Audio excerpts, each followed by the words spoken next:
Olá pessoal, bem-vindos aos Oráculos de Anubis. A nossa resenha de hoje vai ser do livro Tarô e a Cabala. O autor é o Samuel Ayon Orr.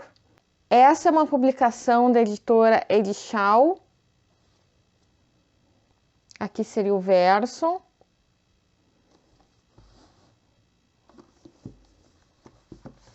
Abrir aqui para vocês começarem a dar uma olhada comigo.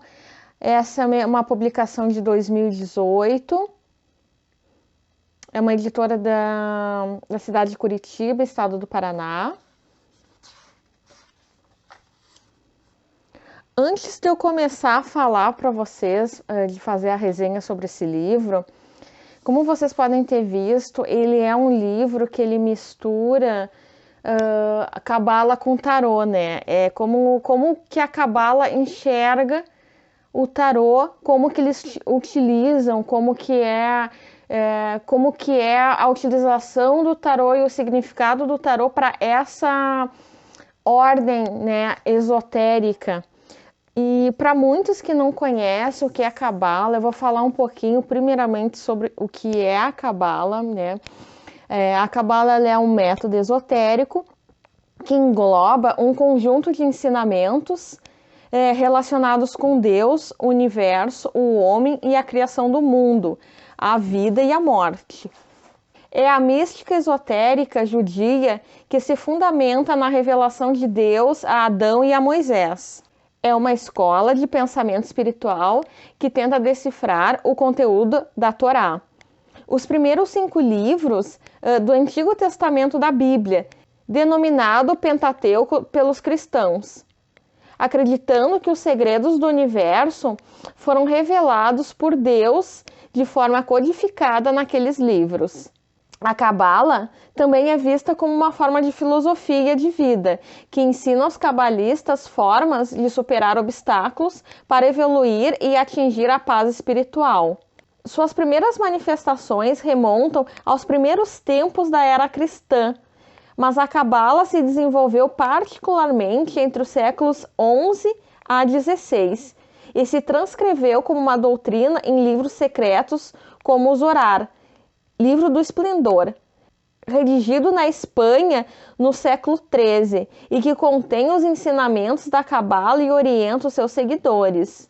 A árvore da vida é um dos mais importantes símbolos cabalísticos. É representada por 10 esferas, sendo que cada uma reflete os aspectos de Deus dentro de cada pessoa: a coroa, a sabedoria, a compreensão, a compaixão, a justiça, a beleza, a vitória, a renovação, o fundamento e, por fim, o reino. Ao longo dos séculos, a cabala foi transmitida oralmente a um número reduzido de discípulos. Ainda hoje, o seu estudo não é plenamente aceito em algumas vertentes do judaísmo. A cabala se tornou popular quando começou a ser seguida por celebridades como Madonna, Mick Jagger, Angélica, Luciano Huck, entre outros. Ele é um livro indicado para quem gosta de estudar ocultismo, né, esoterismo, outras culturas. É um novo olhar sobre o tarô. Então, ele é bem interessante nesse ponto. Eu vou apresentar o livro para vocês agora, tá? Eu não vou fazer uma resenha crítica do livro, o que eu achei, não. Eu quero apresentar o livro, eu quero mostrar para que vocês conheçam o livro, todas as partes do livro, e vocês decidam se ele é um livro para vocês, se ele é um livro que vocês querem adquirir para poder estudar. Para quem gosta de expandir o conhecimento do tarô, porque muitas vezes a gente fica atrelado, né? Tipo, tarô é um sistema, cada carta tem um significado e ponto. Não, pelo menos assim, sobre o meu ponto de vista, eu acredito que é legal a gente sempre estar evoluindo em matéria de conhecimento, porque o tarô ele é um conhecimento para a vida toda, né? Então agora eu vou mostrar para vocês.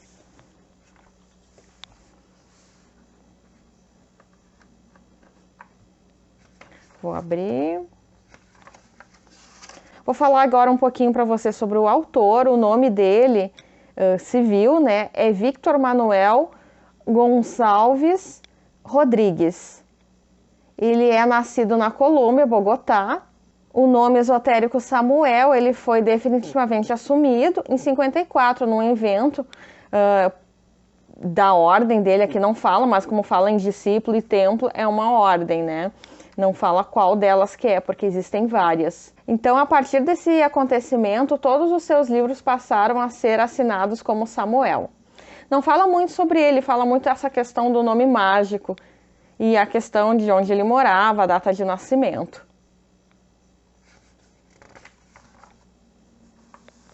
Aqui fala uma apresentação do autor.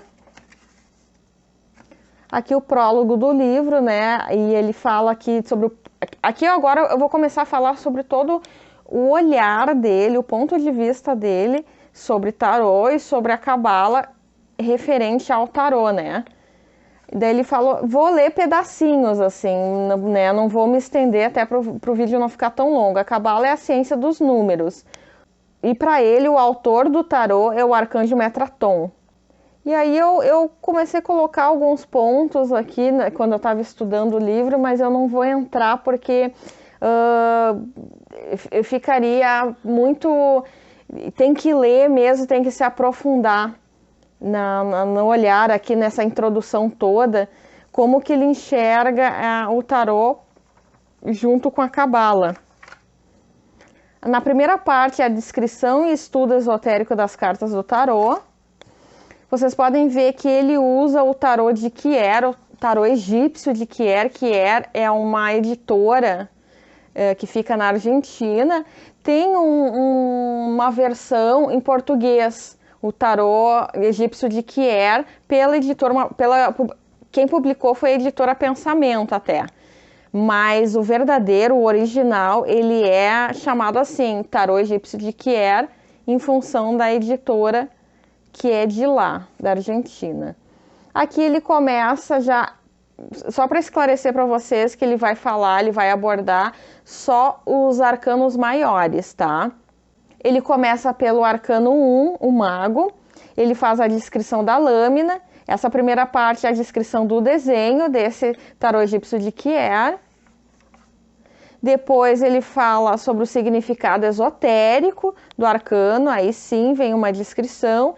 Depois ele coloca aqui uma prática e exercício. Mas essa prática e exercício ele coloca só nessa primeira carta. Depois vem a sacerdotisa, descrição da lâmina e o significado do arcano. E assim por diante, ó, com cada uma das cartas. Arcano 3, a Imperatriz. É um novo olhar, gente, assim, é um outro olhar, assim, porque, assim, o tarô, ele é visto de uma maneira um pouquinho diferente. Por exemplo, assim, a gente vai pegar o primeiro, o tarô de Marsella. Depois, aí também tem a versão lá do Waite, né? Tem o tarô de Thoth, que eu ainda quero trazer o livro para vocês, para falar sobre o tarô de Thoth, que também é um outro olhar sobre o tarô. E tem esse tarô aqui, que é o tarô e a cabala, né? Que também ele mistura a questão da cultura egípcia, né? Como a gente como a gente acabou de ver. Então é bem diferente, assim, ó, ele bota outro olhar, outros significados aqui. O arcano 4, o Imperador. O arcano 5, o Erirarca, né, que seria para nós Hierofante, como a gente conhece. Podem ver, ó, pentagrama esotérico, é um outro tipo de significado. É interessante porque a gente acaba expandindo o nosso conhecimento de tarô, né? Um novo olhar. Acho que toda a informação que a gente agregar, todo o significado diferente, ele só vem acrescentar a hora que a gente vai ler. Eu acho que fica até mais fácil, quanto mais informação a gente tem sobre um arcano, mais fácil a leitura fica, porque as emoções são complexas, a vida das pessoas são complexas, né? Então eu acho que quanto mais conhecimento, melhor para nós, né? Que a gente vai estar lendo ali. O arcano 6 é a indecisão. Ó, aqui que seria os enamorados, né? Fica a indecisão, que seria um dos significados, né? Que a gente sabe. A carta 7, que seria o carro, é o triunfo, também um dos significados do carro, né? Vitória. Arcano 8, a justiça. Ele vem na mesma posição que o de Marsella, né? Porque pelo 8 aqui já viria a força, troca, né?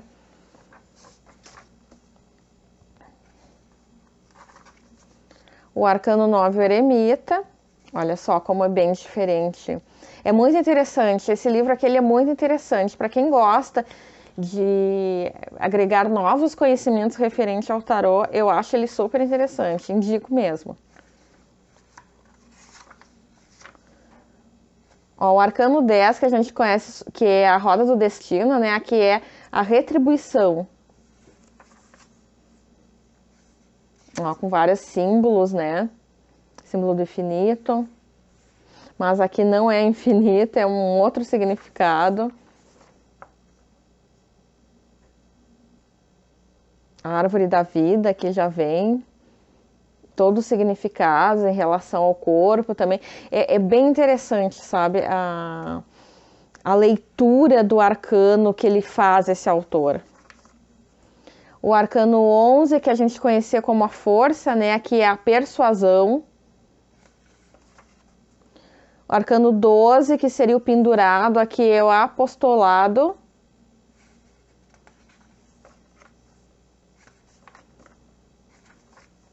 O arcano 13, que seria para nós a morte, que é a imortalidade. Até porque na cultura egípcia eles não veem a morte como uma coisa ruim, né? Eles já, a vida, em vida, eles já pensavam que aquilo era uma passagem. Eles já se preparavam para a morte, eles já tinham uma vida pensando no pós-morte, né? Arcano 14, né, que é a temperança, que também continua como temperança. Arcano 15, que para nós seria o diabo, né, mais conhecida, que é a paixão. Um dos significados também, né, que a gente conhece. Arcano 16, que para nós seria a torre, que é a fragilidade. Um dos significados também. Vocês podem ver que nesse ponto, assim, não é tão diferente. A única coisa é que ele troca o nome por um dos significados, já que é bem conhecido. Arcano 17, a esperança, que para nós seria estrela. 18, muito conhecido pela lua, que é o crepúsculo.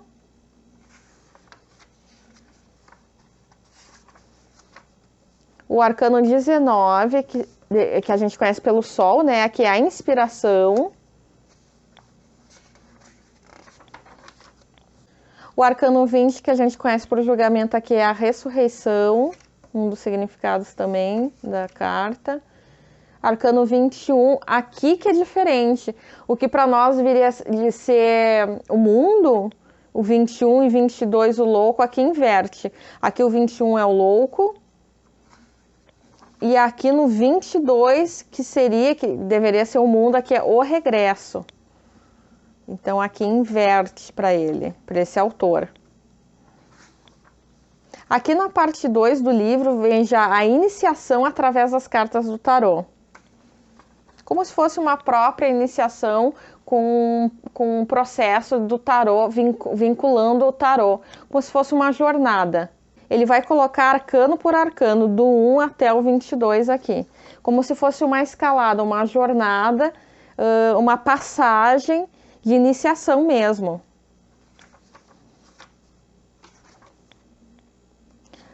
Sempre no final de cada arcano vai ter uma síntese de significados.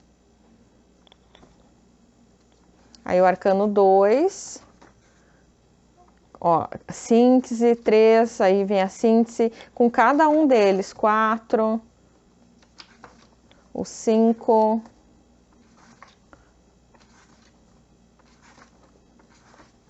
o 6, o 7, agora, aqui o 7. Para quem conhece Cabala vai ficar bem mais fácil, porque é um assunto assim bem bem complexo, assim, se for estudar mesmo, né? É que aqui ele vincula, ele vai fazer uma vinculação que dá para vocês lerem, dá para vocês estudarem, que não é uma leitura tão difícil, eu pelo menos não achei tão difícil. Achei um outro olhar, assim, significados diferentes e interessantes, assim, para agregar para quem já estuda o tarô, né? Aqui o arcano 8, o 9, o 10, o 11, o 12, o 13, 14, o 15, o 16. Ele não tem tantas figuras aqui, é bastante texto. Tem algumas figuras, mas são poucas. Mas é texto mesmo para estudo. 18, o 19,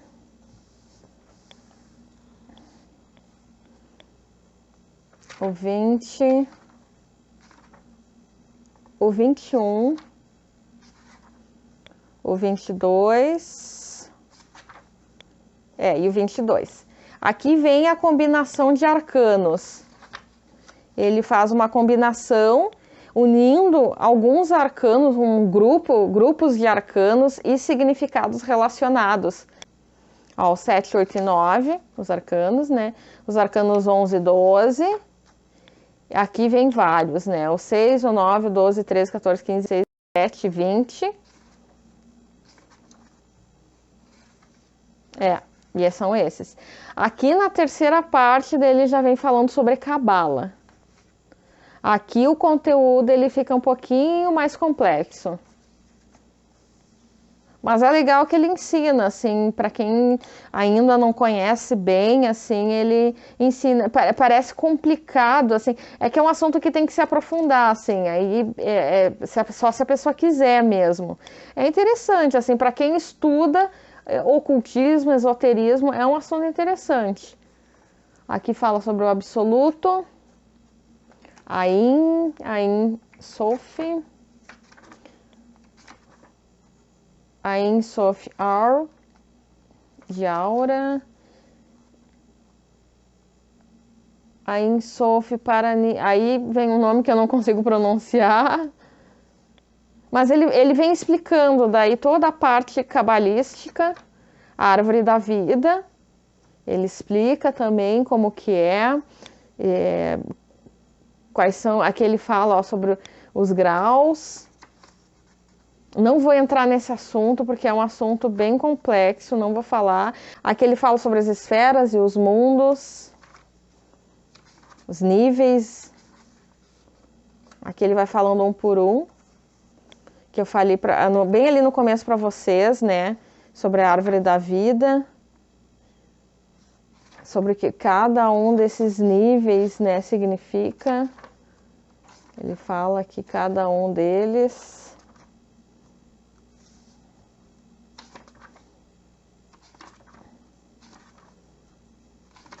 Ele vai falando um por um.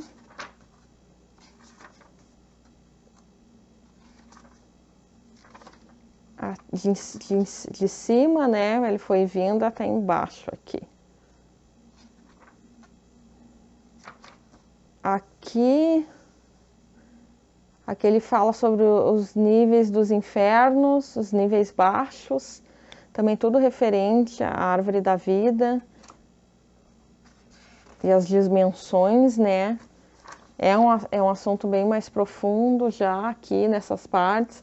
Aqui o conhecimento tântrico também vai falar sobre isso. A iniciação de Tiferet.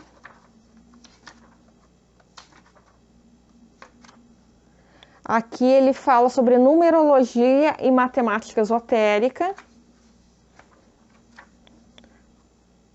Tábua numerológica. Aí ele fala. Aí aqui vem o número 1, número 2. Aqui essa parte de numerologia. Numerologia, claro, vinculada ao tarô. O 5, o 6, o 7, o 8, o 9. Aqui nessa outra parte vem as 7 igrejas e a árvore da vida. A cabala e o ano de nascimento. Aqui ele vai ensinar como que a gente descobre daí o nosso número através da cabala do ano de nascimento, o que significa, né, o número que a gente tem. Urgência interior, que também é um outro significado, que vê aqui toda a data de nascimento, atômica fundamental, atômica do dia, tudo numerologia e significados, essa parte. O acontecimento do dia, a cabala e a predição, a preparação, seria a predição, a prática, né?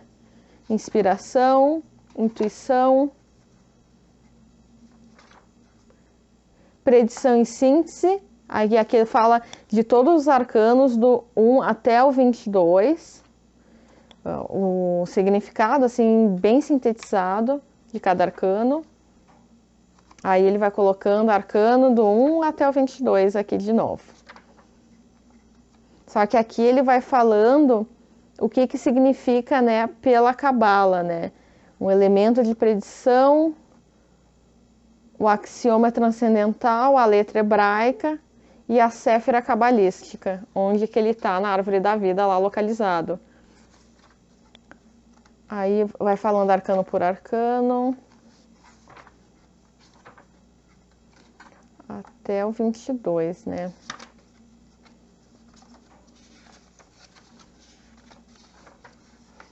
E aqui no... Deixa eu ver. Aqui já no final do livro, do conteúdo, né, do livro, ele coloca um método de tiragem. Consulta ao tarô. Misturando um método, mas ele com a numerologia. Aqui bem finzinho tem o índice, né?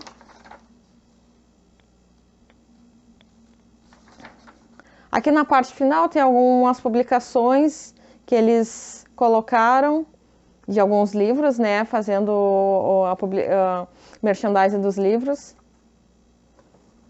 E aí aqui encerra, tem a foto do autor aqui. Então é isso, pessoal. Essa foi a resenha do Tarô e a Cabala, tá? Ele é um livro, assim que fique bem claro, né?